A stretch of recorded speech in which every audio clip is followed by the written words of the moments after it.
Rowdy Nation TV, welcome back to the channel, guys. Do me a favor, click that like button, subscribe to the channel, hit that notification bell so anytime I drop a video, you guys can be notified. Let's get it.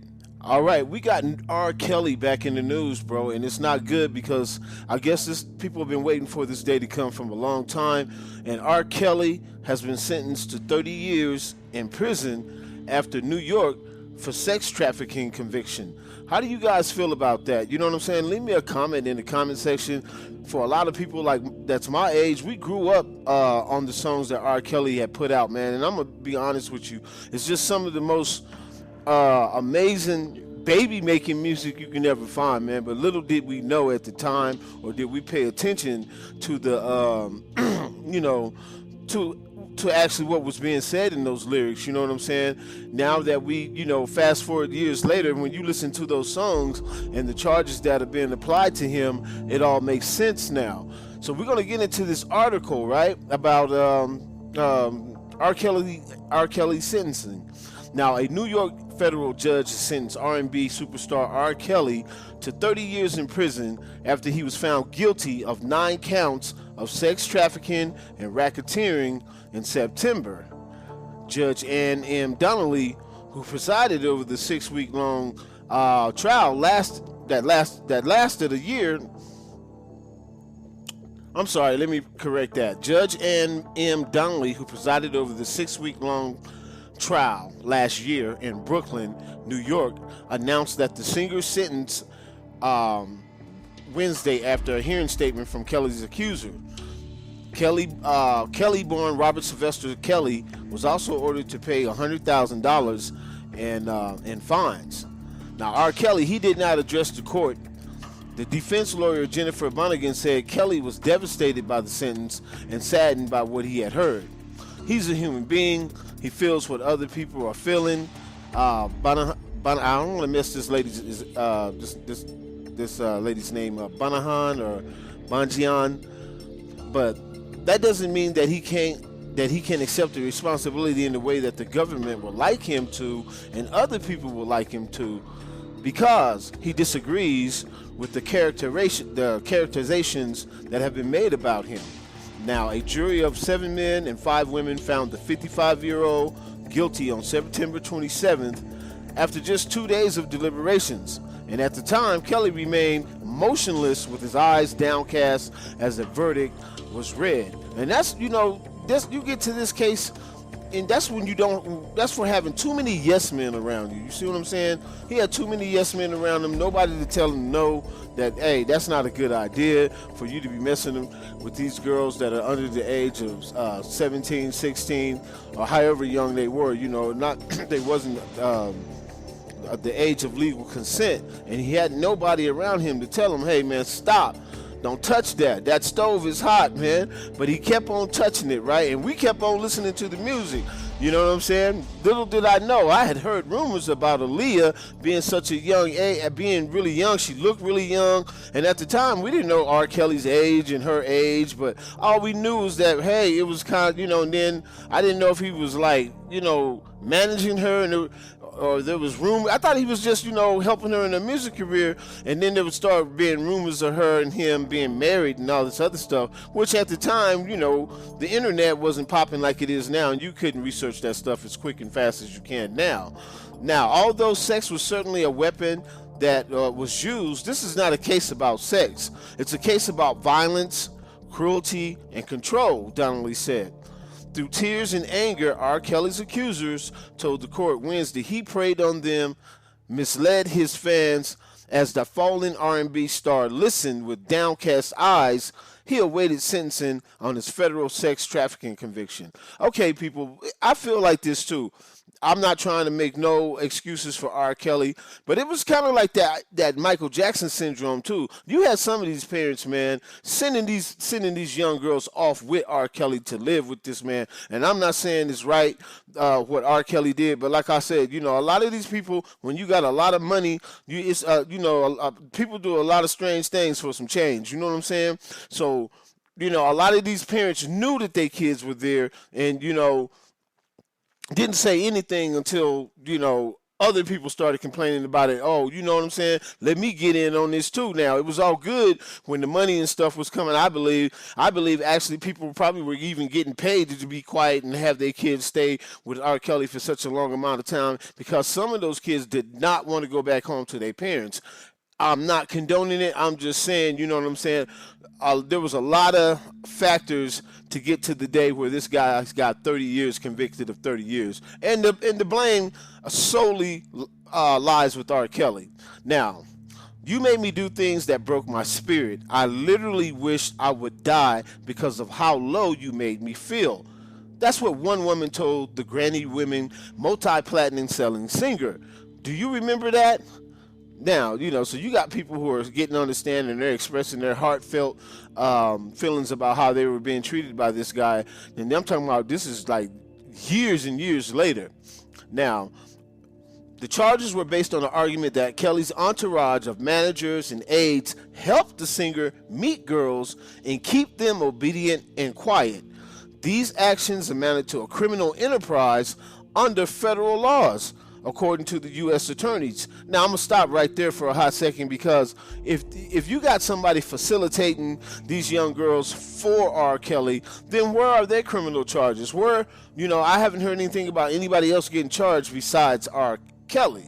Now, according to U.S. attorneys, Kelly was also convicted of criminal counts accusing him of violating the Mann Act, which makes it illegal to take anyone across the state lines for any immoral purposes. Now, if anybody knows their history about the Mann Act, that was they made that law up. I don't know if they made it up, but they applied that law to Jack Johnson, one of the first.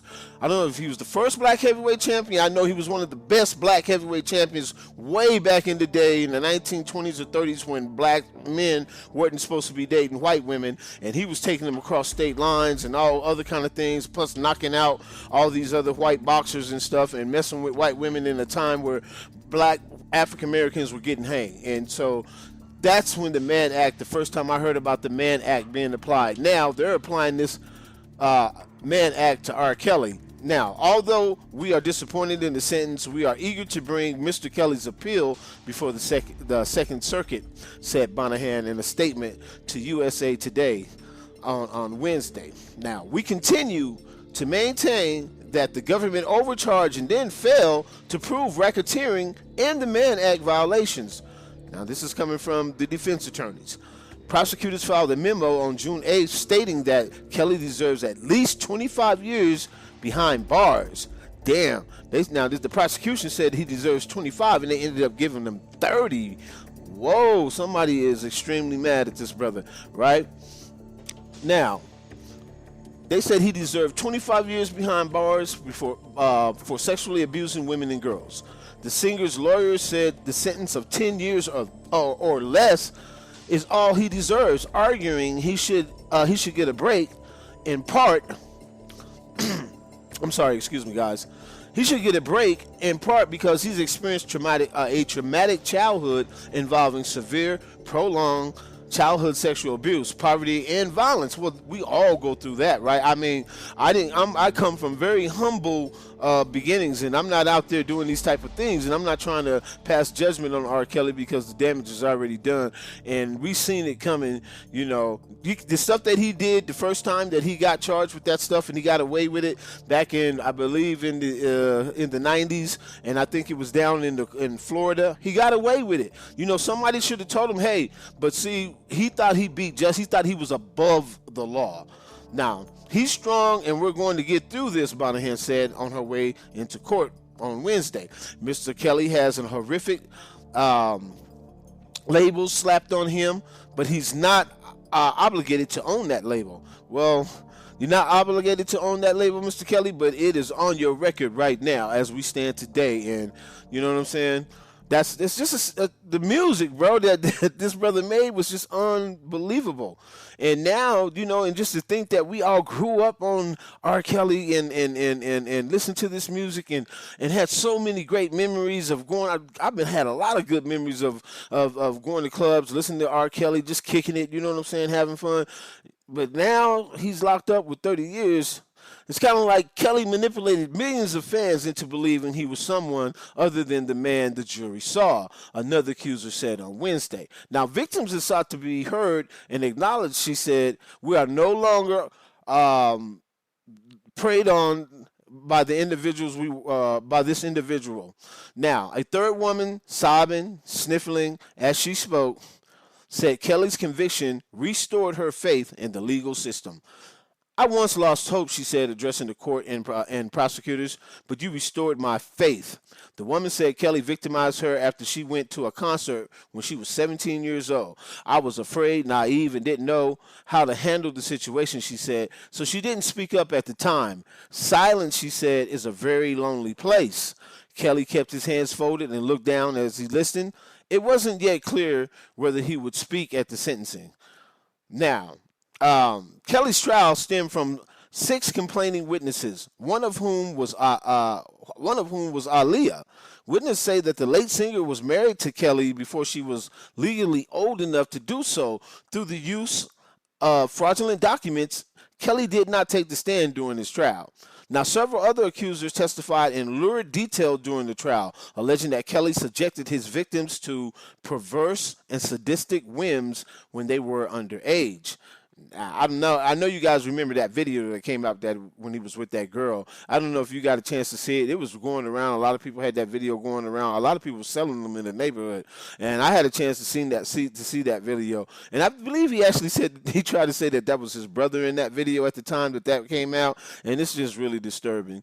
Like the sentencing originally set for May 4th was delayed several times. Less than a week before Wednesday's sentencing, one of Kelly's supporters was arrested in Chicago after making threats towards prosecutors working on the R&B singer's trial on YouTube. Now, this is very hype, man. You got people out here feeling, all kinds of ways about this, this R. Kelly conviction, right?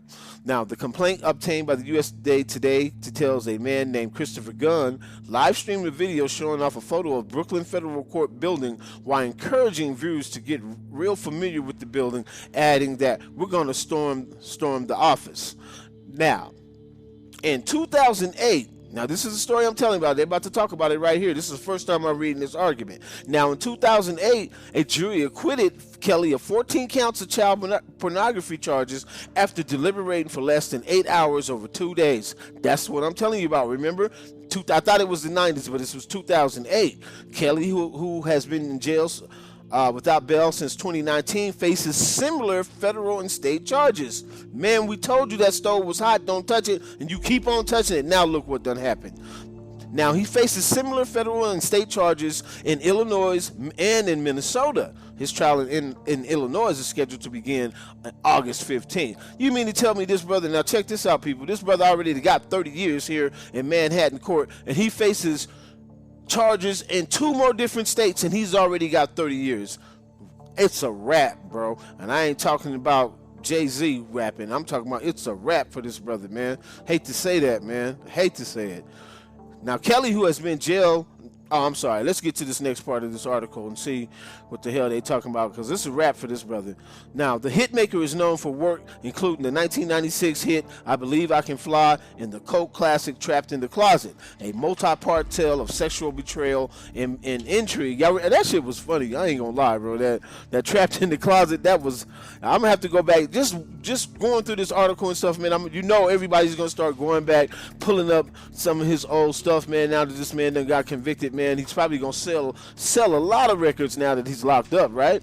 Now, allegations that Kelly abused young girls began circulating publicly in the 1990s. He was sued in 1997 by a woman who alleged sexual battery and sexual harassment while she was a minor, and he later faced criminal child pornography charges related to a different girl in Chicago. A jury there acquitted him in 2008, and he settled the lawsuit. Now, see, that's what happened back then, bro.